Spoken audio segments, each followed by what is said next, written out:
everyone, my name is Dr. Whitney Gaskins, and I'm here for Beyond the Episode. We know that there is STEM in cooking, and I'm here with Chef Megan and Chef Brian, and they're gonna walk us through how they see STEM in all of their recipes.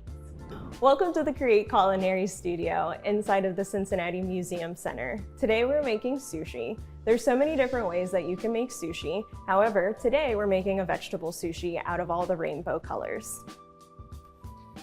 So we're gonna need, for each of our 2 sushi rolls, we're gonna need 1 cup of cooked rice. So we're gonna need to make our rice, but we're starting with dry rice, and the rice will expand as we cook it. So to get 1 cup of cooked rice, we need to start with half a cup of dry rice. So half a cup of dry rice for each sushi roll. There's 2 of them, so then we end up with 1 cup of dry rice, and that'll go into the pot.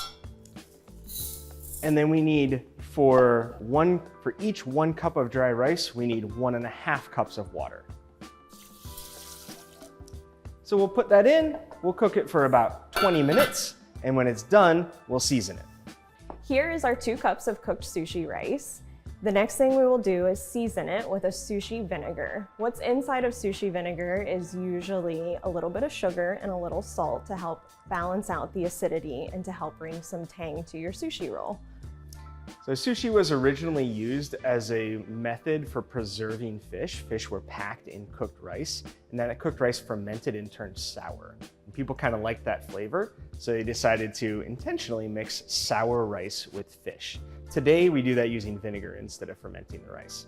So what we'll do now is we will spread out this cooked rice onto our nori sheet. Nori here is a thin piece of seaweed, so it'll give it a really nice flavor.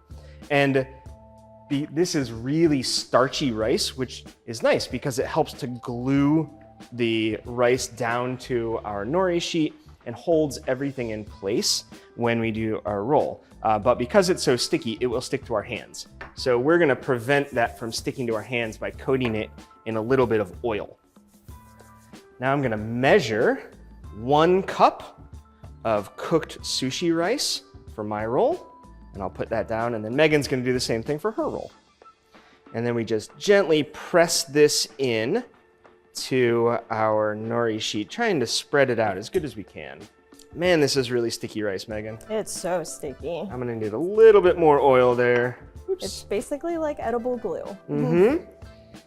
And this is a short grain rice, which has a lot more starch to it than a long grain rice. So if you've ever had basmati rice that you would get at like an Indian restaurant, that's very, very low starch compared to sushi rice, which is a short grain rice and is very, very high starch. And if we were to use basmati in this recipe today, our sushi roll would actually fall apart. So that's why it's really important to make sure that you are using sushi rice. All right, so I'm not gonna worry too much about getting this absolutely perfect, but what we're gonna do here is spread this out as good as we can, try to get edge to edge, really, really close, a little thick in the middle here, and that's gonna help glue down everything on our roll and make it so we can roll this up with all of our stuff inside. All right, I think I'm about ready to start stuffing mine. Are you ready for yours? I'm all ready. All right, so now what we're gonna do is we're just gonna grab whatever ingredients we like. Today we have cucumber, avocado, red bell pepper, purple cabbage, diced green onion, and carrot matchsticks. And we're gonna put in whatever we feel like. And you can choose whatever you like also when you make sushi. That's what's so wonderful about this. And you can experiment with all kinds of different things. So now we're just gonna make a little pile all the way edge to edge across from side to side, sort of horizontally on here. And put in the things that we like to eat. I love purple cabbage. Purple cabbage is one of my favorite foods that has anthocyanins. These things are really cool. The color of purple cabbage will change based on the pH, in other words, the acidity of what it's touching. So if you put it with something really acidic like vinegar, it will turn a really, really bright sort of reddish purple. But if you do like I accidentally did once and mix it with something with baking soda in, it turns a weird green blue and it doesn't look like food. All right. And when it comes to food, we do eat with our eyes a lot, which is going to be fun about these sushi rolls because they are definitely going to be very colorful. All right, so we need to be careful because we're stuffing these up and it's really easy to overstuff a sushi roll.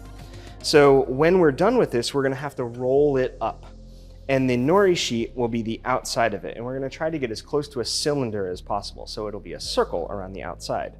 And the circumference of that circle is the same as the length of our nori sheet. So the diameter of our final roll will be the length of the nori sheet. In this case, it's 8 1/4 inches. And then we divide that by pi, by 3.14. And just to be on the safe side, we want to go a little bit less. So that would be about 2.6 inches.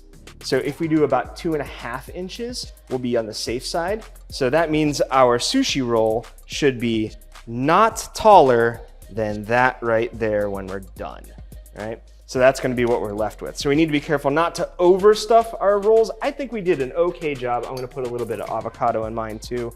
I love yummy avocado in here.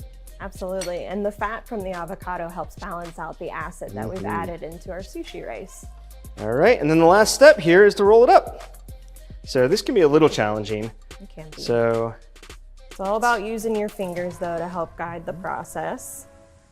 So we have these bamboo sheets here which help us to roll things up, and we squeeze everything tight as we go and roll it into a cylinder. So there is the final shape. And there we go. We have a cylindrical sushi roll. There we go, yeah. Beautiful.